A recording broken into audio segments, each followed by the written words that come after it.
Ako si Princess Castro, hatid sa inyo ang mga pinakamainit na balita sa bansa, dito sa News Force. Sa ulo ng mga balita, 3 OFW kumpirmadong nasawi sa sunog sa Kuwait. Pinsala sa pagsabog ng Bulkang Kanlaon, higit 100 milyong piso na. PAOCC isiniwalat na may operasyon ng Pogo malapit sa EDCA sites. DA ibinida ang modernong teknolohiya sa agrikultura upang maisulong ang digitalisasyon. PCG nagpahayag ng pasasalamat sa DOF at Japan Embassy sa pagpapabilis ng modernisasyon ng Coast Guard. Team Philippines umarangkada sa international meets ngayong linggo. Patas at pantay na balita, komprehensibong ulat para sa pulso ng masa. Ito ang News Force. Isang malungkot na balita, kinumpirma ng Department of Migrant Workers o DMW ang pagkamatay ng 3 overseas Filipino workers o OFWs sa naganap na sunog sa isang gusali sa Kuwait. Ayon sa pahayag ni Migrant Workers Secretary Hans Leo Kakdak, dahilan ng pagkasawi ng 3 OFWs ang pagkalanghap ng usok mula sa sunog. Sila rin umano ay bahagi ng 11 OFWs na nagtatrabaho sa parehong Kuwaiti Instruction Company na nasa gusaling nasunog. 2 pang OFWs ang nananatili at kritikalang kondisyon sa ospital, habang ang natitirang 6 ay ligtas at walang natamong pinsala. Sinisiguro naman ng ahensya na tutulungan ang mga pamilya ng mga naapektuhan ng sunog at hindi sila papabayaan sa kanilang mga pangangailangan.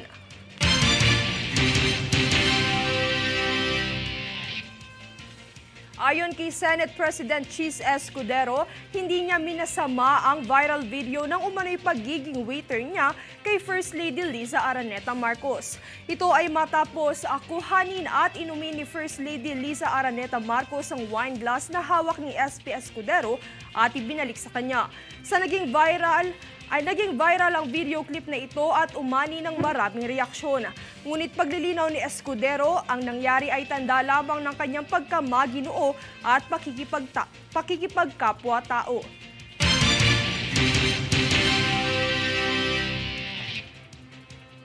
Sinampahan ng kaso ng Philippine National Police ang 6 na miyembro ng Kingdom of Jesus Christ matapos harangin ng itak ang pagtangkang pag-aresto kay Apollo Kibuloy. Francis Riodique para sa balita. Obstruction of Justice. Ito ang kasong isinampa ng Philippine National Police sa 6 na miyembro ng Kingdom of Jesus Christ. Ito ay matapos harangin ng itak ang Criminal Investigation and Detection Group o CIDG sa operasyon nitong arestuhin si Pastor Apollo Kibuloy. Kinumpirma ito sa isang press briefing na isinagawa sa Camp Crame sa Quezon City. Ayon kay PNP spokesperson Police Colonel Jean Fajardo, dinala sa istasyon sa Davao ang mga miyembro na tinangkang atakihin ang CIDG. Ngunit pinakawalan din at sinampahan na lamang ng kaso. Dagdag pa niya, 17 itak at isang marble gun ang nakumpiska ng pulisya. Nangyari ang insidenteng ito sa Kingdom of Jesus Christ compound kung saan isinilbi ang arrest warrant dahil sa pinaghihinalaang pinagtataguan ng pastor. Bigong mamataan at maaresto ang pastor. Si Kibuloy ay naharap sa kasong child abuse, human trafficking, money laundering at iba pa. Panawagan ng PNP, sumuko na lamang ang pastor dahil nadadamay na rin at nalalagay sa panganib ang mga miyembro ng KOJC. Francis Riodique, nag-uulat para sa One Media Network.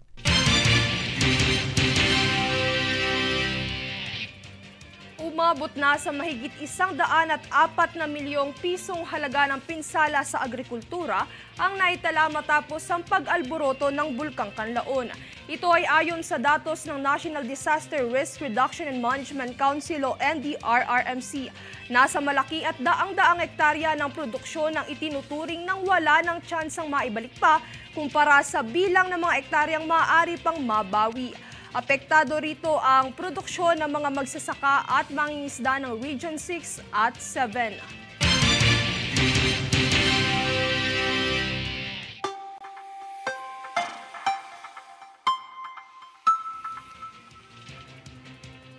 Sa ating ulat panahon, tanging habagat naman ang kumikilos sa kanlurang bahagi ng Mindanao. Maulap na kalangitan na may kalat-kalat na pag-ulan at pagkidlat-pagkulog ang aasahan sa Zamboanga Peninsula, Palawan, Basilan, Sulu at Tawi-Tawi. Samantala, bahagyang maulap na papawiri na may pulo-pulong mga pag-ulan naman sa Metro Manila at natitirang bahagi ng bansa.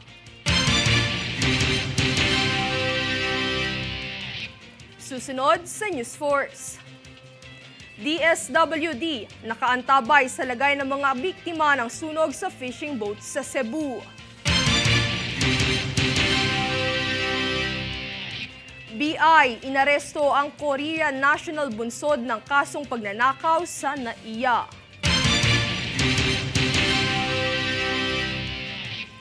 PAOCC isiniwalat na may operasyon ng Pogo malapit sa EDCA sites. Manatiling nakatutok para sa higit pang mabalita sa pagbabalik ng News Force.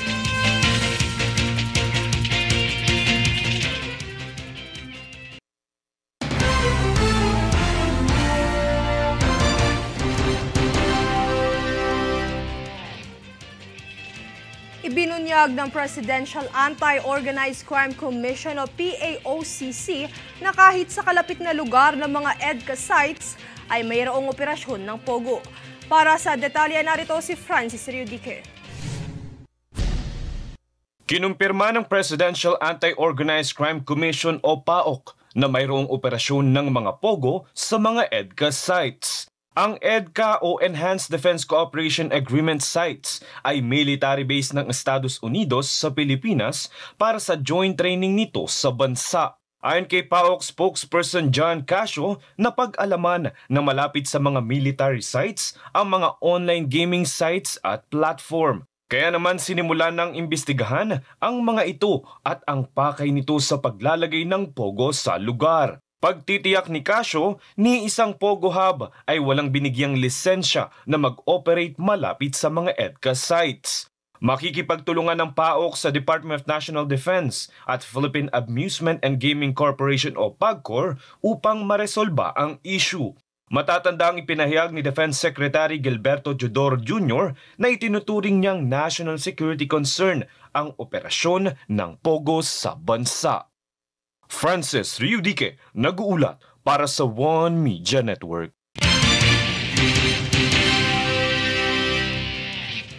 Sa iba pang ulat, kinilala ng patuloy na nakasubaybay ang Department of Social Welfare and Development o DSWD sa kalagayan ng mga biktima ng sunog sa fishing boat sa Cebu noong 5 ng Hunyo kung saan ay ulat ang ilang bilang ng mga nasawi. Yan ang balitang hatid ni Danisa Lopez.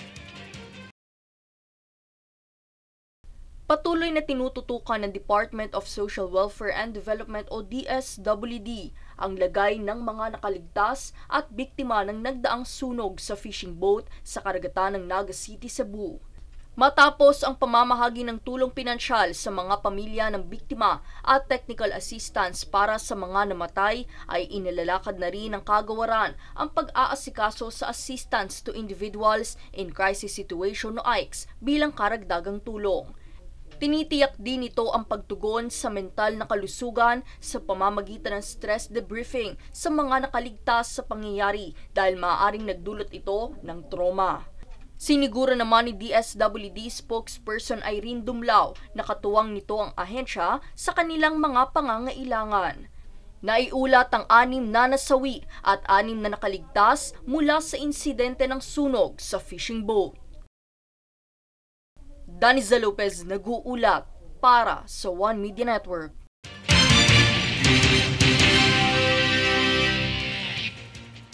Kinilala ng Philippine National Police o PNP ang kahusayan ng kapulisan ng National Capital Region Police Office o NCRPO sa paghuli ng mga suspect sa kasong krimen. Ang kaganapan tunghayan muli kay Danisa Lopez. Sa pangunguna ni Philippine National Police o PNP Chief General Romel Francisco Marbil ay binigyan ng parangal ang mga tauhan ng National Capital Region Police Office o NCRPO sa kanilang natatanging abilidad na mahuli ang mga sospek sa likod ng mga kasong krimen.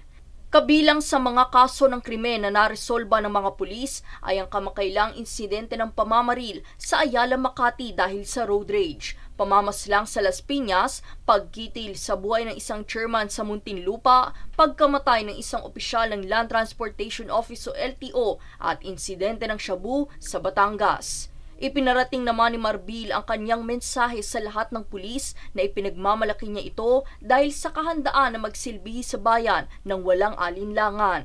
Ang seremonya ng parangal ay naganap kahapon ika-13 ng Hunyo sa Camp Bagong Diwa, Bikutan, Taguig City. Patuloy naman ang PNP sa layunin nito na masiguro ang seguridad at kaligtasan ng publiko tungo sa bagong Pilipinas.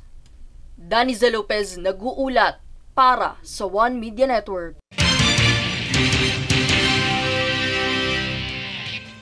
Sa iba pang ahensya, dahil sa mahalagang papel na ginagampanan ng mga aso sa search and rescue operations, ay nagsagawa ng isang first aid training para sa mga aso ang MMDA na dinaluhan ng disaster response volunteers. Ito ay bilang paghahanda rin para sa pinangangambahang pagtama ng The Big One sa Metro Manila. Narito ang ulat. Dumalo ang iba't ibang disaster response volunteers sa isinagawang first aid training para sa mga aso ng Metropolitan Manila Development Authority o MMDA ngayong Biyernes. Kabilang sa mga grupong nakibahagi sa kaganapan ay ang K9 SAR unit ng MMDA, UP MMDA Vanguard SAR Corps at iba pang mga voluntaryo sa K9 SAR. Sa naganap na seminar, nakatanggap ng hands-on training ang mga kalahok mula sa mga veterinary professional tungkol sa cardiopulmonary resuscitation para sa mga aso, pangangalaga sa sugat at pangunang lunas sa emerhensya. Isinagawa ang seminar na ito dahil sa mahalagang papel na ginagampanan ng mga aso sa search and rescue operations. Samantala, ayon kay MMDA Acting Chair Attorney Romando Don Artes, isa rin ito sa mga paghahandang ginagawa sa posibleng pagtama ng The Big One na lindol. Bukod sa kaganapang ito ay plano rin ng ahensya na magsagawa pa ng mas maraming kahalintulad na aktibidad upang matulungan ang mga dog owner na maging handa sa pagtugon sa mga emerhensya at sakuna. Princess Castro, nag-uulat para sa One Media Network.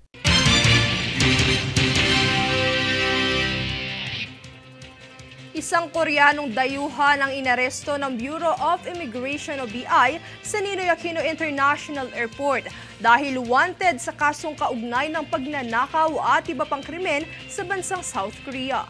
Para sa buong detalye tunghayan ang ulat ni Jade Buhoy. Nasa kote ng Bureau of Immigration o BI ang dayuhang Koreano sa Ninoy Aquino International Airport o NAIA dahil wanted ito sa krimeng nauugnay sa kidnapping, pang-abusong pisikal at panggagancho sa kanyang kababayan. Ayon sa ahensya, ang arestado ay kinilala bilang si Kim Yong-yoon na inaresto sa Terminal 3 ng paliparan para sa kanyang paglipad patungong Incheon, South Korea. Ukol rito, pahayag ni BI Commissioner Norman Tansinko sa kanyang pagtungo sa immigration area na tunton ang kanyang pagkakakilanlan bilang bahagi ng Interpol Red Notice List. Bunsod ng krimeng kanyang kinasasangkutan, noong nakaraang buwan nasampahan na ng warrant of arrest si Kim ng pamahalaan ng South Korea. Sa kasalukuyan, nakatala na rin ang kanyang pagkakakilanlan sa blacklist ng ipinagbabawal na dayuhan sa bansa. Jade Buhoy, nag-uulat para sa One Media Network. Samantala, sinalakay ng Bureau of Customs o BOC ang warehouses sa Buanga na nag-imbak ng lampas 8,000 kahan ng kinulimbat na sigarilyo kung saan nagkakahalaga ito ng higit sa 570 milyong piso. Para sa buong detalye, tunghayang muli ang ulat ni Jade Buhoy. Isang nirerentahang bodega sa Zamboanga ang nasalakay ng Bureau of Customs o BOC dahil sa pag-iimbak nito ng mga nakulimbat na sigarilyo. Ang nasabing bodega ay naglalaman ng 8,816 na kaha at 1,014 na rim ng smuggled cigarettes kung saan nagkakahalaga ito ng lampas sa 575 milyong piso. Sa operasyon ng pagsasalakay, isinagawa rin ang pagsira sa mga sigarilyo sa pamamagitan ng paglublob sa tubig, paggamit ng cutter at paulit-ulit na pagduro gamit ang payloader equipment at agad na dinispatcha sa sanitary landfill ng Zamboanga. Kasama ang iba't ibang ahensya ng gobyerno bilang saksi, ayon kay BOC Commissioner Bienvenido Rubio, ang pagsasapubliko ng proseso ng pananalakay ay mahalaga upang masigurado na walang halong anomalya sa pagdidispatcha ng mga kontrabandong inimba. Aniya, papanatilihin nilang mga legal na produkto lamang ang makakapasok sa lokal na merkado ng bansa, maging ang paninigurado sa kaligtasan ng mga consumer ng sigarilyo laban sa paglaganap ng mga produkto mula sa pinagbabawal na kalakalan ng tabako. Jade Buhoy, nag-uulat para sa One Media Network.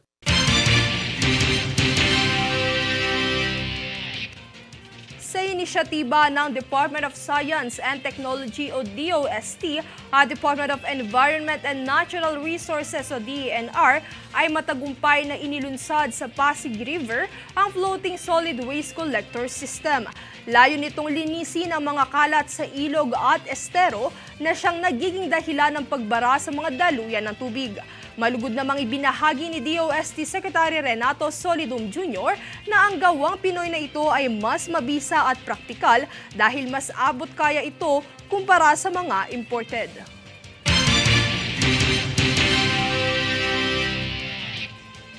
Sa iba pang kaganapan bilang pagdiriwang ng National Information and Communications Technology Month ng DICT, binigyang pagkakataon ng Department of Agriculture o DA sa pagpapamalas ng mga makabagong teknolohiya sa agrikultura bilang pag-angkop sa digital transformation.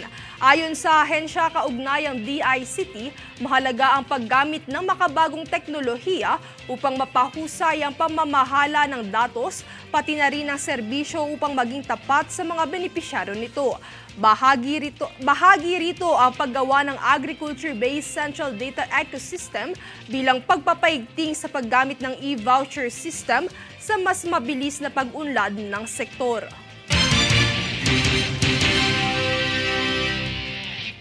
Susunod sa News Force. DOH, pinangunahan ang pagsasagawa ng bagong Pilipinas Servicio Fair sa Davao del Norte.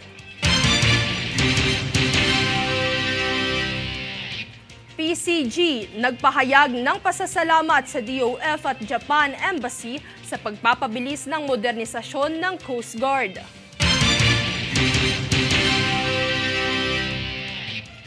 BTS, minarkahan ang kanilang ika-11 debut anniversary.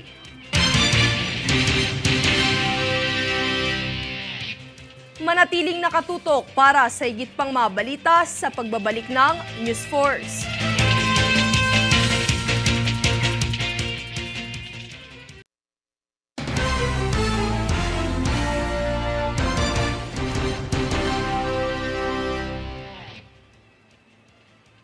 Ipinaabot kamakailan ni Philippine Coast Guard o PCG Commandant CG Admiral Ronnie Hilgavan ang kanyang pasasalamat sa Department of Finance o DOF at sa Japan Embassy sa Pilipinas para sa pagpapabilis ng modernisasyon ng Coast Guard. Kinikilala ng Coast Guard Commandant ang kahalagahan ng suporta at kooperasyon ng DOF at Japan Embassy alinsunod sa direksyon ni Pangulong Ferdinand Marcos Jr. Binigyang diin din ni CG Admiral Gavan na ito ay nagbibigay daan sa ahensya na mas magampanan ang mga tungkulin nito sa seguridad at pag-unlad ng maritime ng bansa.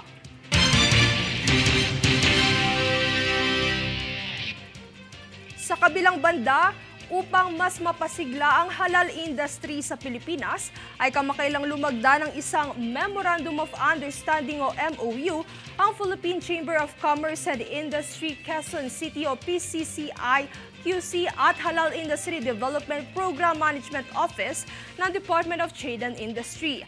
Sa ilalim ng kasunduan ay ang komprehensibong balangkas para sa pagtutulungan ng dalawang organisasyon na isulong ang Philippine Halal Industry sa pamamagitan ng pagtatatag ng Halal Hub sa Quezon City. Bukod dito ay kinakailangang makipagtulungan ng dalawa sa iba pang ahensya ng gobyerno, gayon din sa mga pribadong individual at organisasyon na may kaugnayan sa strategic planning, execution at management ng Halal Hub sa lungsod.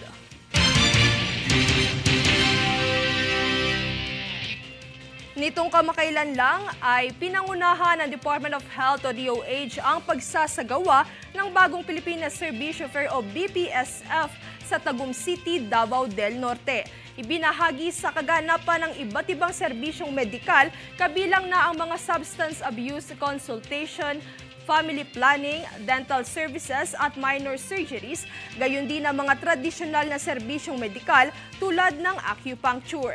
Ayon sa DOH, ang BPSF ay isang patunay ng dedikasyon ng departamento na ilapit ang bukas, komprehensibo at abot-kayang pangangalagang pangkalusugan sa mga Pilipino sa pamamagitan ng pagbibigay ng mahalagang serbisyo sa mga komunidad, lalo na sa malalayong lugar.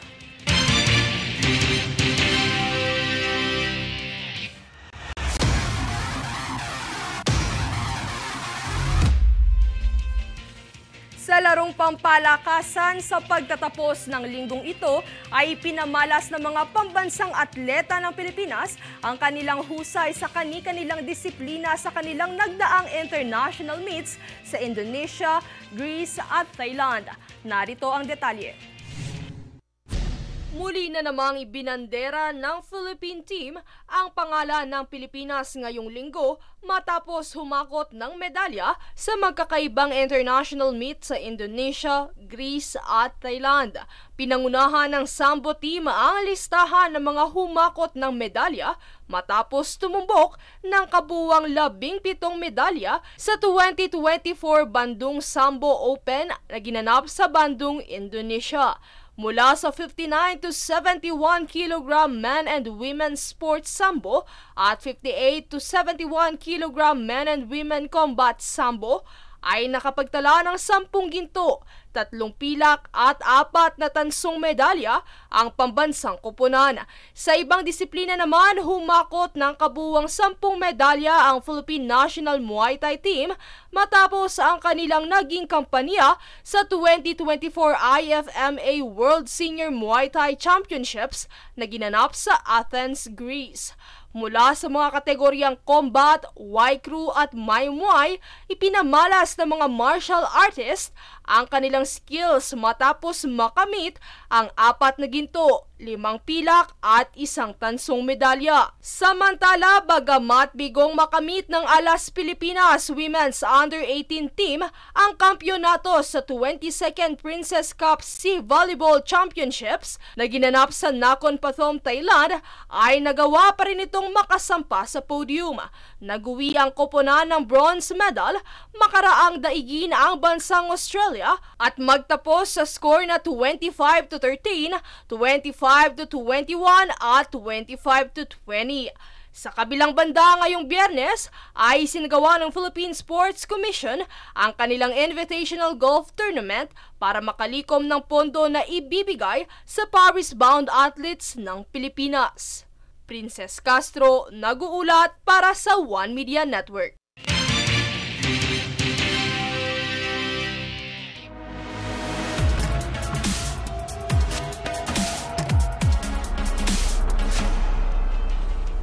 Heads up Philippine Armies dahil higit isang dekada na ang nakaraan matapos ang debut ng K-pop idol na Bangtan Sonyeondano, mas kilala bilang BTS, noong 13 ng Hunyo taong 2013. At nitong Huwebes, ika-13 ng Hunyo taong kasalukuyan ay minarkahan ng K-pop idol group na BTS ang kanilang ika-11 debut anniversary sa pamamagitan ng tinatawag nilang BTS Festa.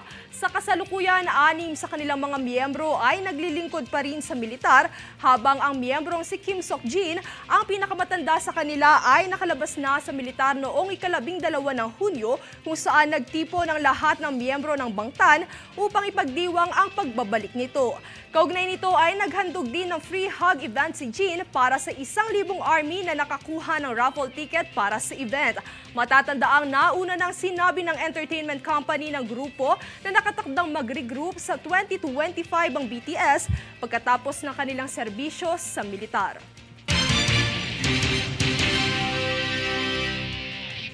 At narito ang recap ng mga nagbabagang balita ngayon. Sa ulo ng mga balita, 3 OFW kumpirmadong nasawi sa sunog sa Kuwait. Pinsala sa pagsabog ng Bulkang Kanlaon, higit 100 milyong piso na. PAOCC isiniwalat na may operasyon ng Pogo malapit sa EDCA sites. DA ibinida ang modernong teknolohiya sa agrikultura upang maisulong ang digitalisasyon. PCG nagpahayag ng pasasalamat sa DOF at Japan Embassy sa pagpapabilis ng modernisasyon ng Coast Guard. Team Philippines umarangkada sa international meets ngayong linggo. Patas at pantay na balita, komprehensibong ulat para sa pulso ng masa. Ito ang News Force. At yan ang pinakamainit na mga balita ngayong araw. Manatiling nakatutok sa aming mga ulat at updates sa aming Facebook page, facebook.com/OneMediaNetwork. Ako si Princess Castro at ito ang News Force.